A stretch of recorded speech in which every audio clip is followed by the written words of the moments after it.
Well, welcome back, and thank you so much for praying for the launch of this brand new life-giving church in Walker, Michigan this September.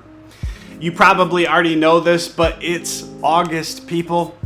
6 weeks until we launch this thing. This Wednesday, we start meeting weekly as a team, which is a first. We've just been meeting bi-weekly before that, so we're going to spend a lot more time together as a team so that we have room to nail everything down that we need to before Sunday, September 13th. And in order to make the most of these next 6 weeks, our team will be starting a 21 days of prayer this coming Sunday, where I'll send out not just weekly, but daily prayer videos like this. And if you're on this prayer team, but you're not on our launch team and you want to be included in those, just hit me with a text back and I'll add you to that group.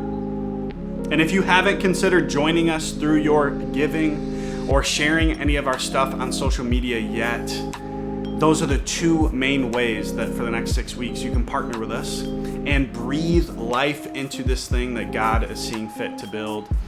We'd love for you to add some fuel to this fire. This week I want to take you to John 10:10. It says this: "The thief comes only to steal and kill and destroy. I have come that they might have life and life to the full."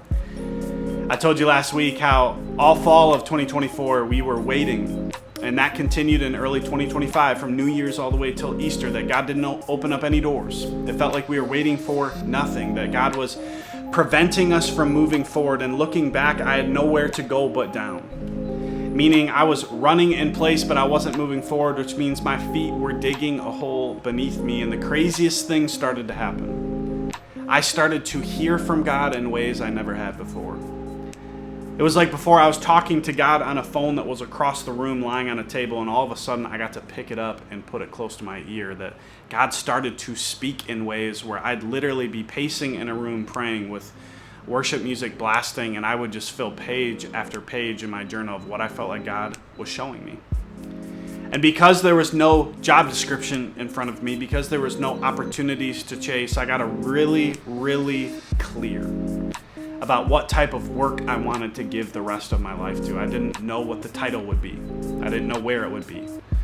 But it became overwhelmingly clear what I wanted to do. And it could be best summarized in the verse that I just read above, John 10:10. That I desperately want people to experience the full life that Jesus promised them, that he's set aside for them. Not just to go to a church service once a week, or jump on a serving team twice a month, or lead a group every now and then. No, I want people to be able to access everything that God has set aside for them. I said, God, whatever that is, I want to do that.